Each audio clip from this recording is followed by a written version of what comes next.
People always ask, what can I possibly do to maintain the health of my whatever it is? And your spine is no different. There are things that everybody should employ in their daily life to maintain the health of their physical body on all levels, whether that's their knees, their hips, their spine, their metabolic health.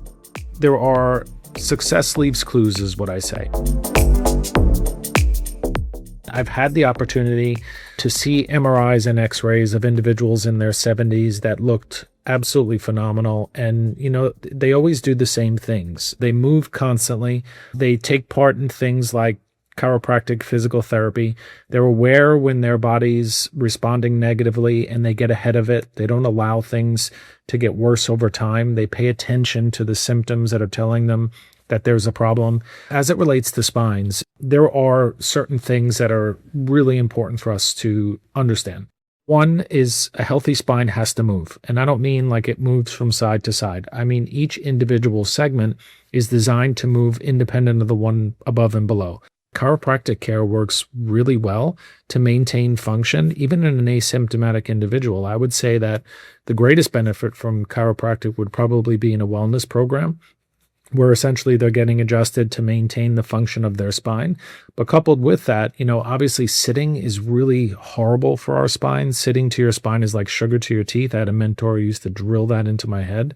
And it's the truth. When we're sitting in a gravity-based environment, it's compressing our spines. It's going to affect its ability to move. It's going to affect its ability to maintain the stability of the spine because it's going to become deconditioned. So that would be like the next thing would be exercise. So extremely important. People who work in offices, people who work at desks have to sit. They don't have a choice. Or they can get like standing desks or take periodic breaks so that they can get their spine moving and get blood flow to the area during the day. If you're sitting for 8 hours, you really got to be cognizant of not allowing that to affect your spine long term. Outside of that, like hydration is really important, making sure that you're eating proper nutrients, making sure that we're not overwhelmingly inflamed. That kind of goes back to weight management. When we carry excess weight, that is a really hyper-inflammatory environment. That's why it's so bad for our overall health.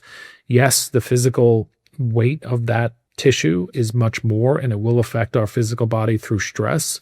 But at the end of the day, it's the inflammatory component as well. So that's really important to understand. And it goes back to, again, simple ideas. We need to move regularly as often as we can. We need to stretch and maintain our physical body in terms of function.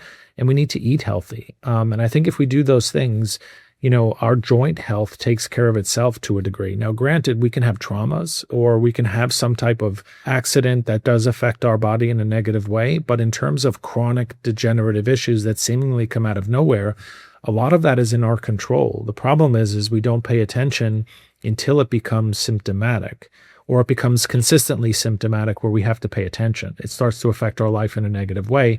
Now we have to pay attention. Now we're trying to fix it, and we can't go back in time. I hear that all the time. Like, what could I have done differently? Well, I'm telling you what you can do differently. Your health is in your control. That's probably the bottom line. And if you're unaware of specific exercise or things that might be beneficial for certain body parts, there's tons of videos on YouTube. There's tons of great resources of individuals who are trying to help people. Exercises are not hard to find.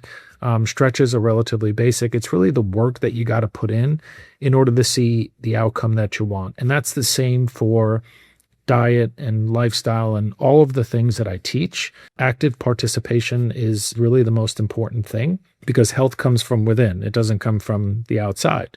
So as long as we do the things that are genetically congruent with keeping our body healthy, then we will always approach and maintain health as a result. Outside of that, don't smoke. Unfortunately, smoking really affects our body in a negative way. It does accelerate the degenerative process in the body from a joint perspective. Do the best you can to get proper nutrients. Try to eat healthy whole foods and move as much as you can. For some of the fitness people out there are certain movements that we see a lot of back issues with, and I'm not going to tell people not to do deadlifts and other things because I think they're actually great exercises. What I would say is anything that you do repetitively, you have to prepare for. So if you decide that you're going to do extremely repetitive, very heavy weights for long periods of time because you like doing that, or you like the way your body looks as a result of that, then you need to really take care of your ability to do those things without creating damage. That's really the key. So, if you've been a fitness person and you had periodic problems, whether it's a knee, a shoulder, or low back, whatever it may be, what I would suggest is get some imaging, determine how that's affecting your body, get at least a baseline, because at the end of the day, we can't go back in time, but we can solve for issues going forward. With that being said, we have a ton of resources on our website at our blog. And if you're just unfamiliar with where to get started, that's a great resource, because we do have exercises for specific conditions, as well as generalized guidelines for anti-inflammatory diets. If you have questions, leave it in the comments and we'll be sure to answer as quickly as we can.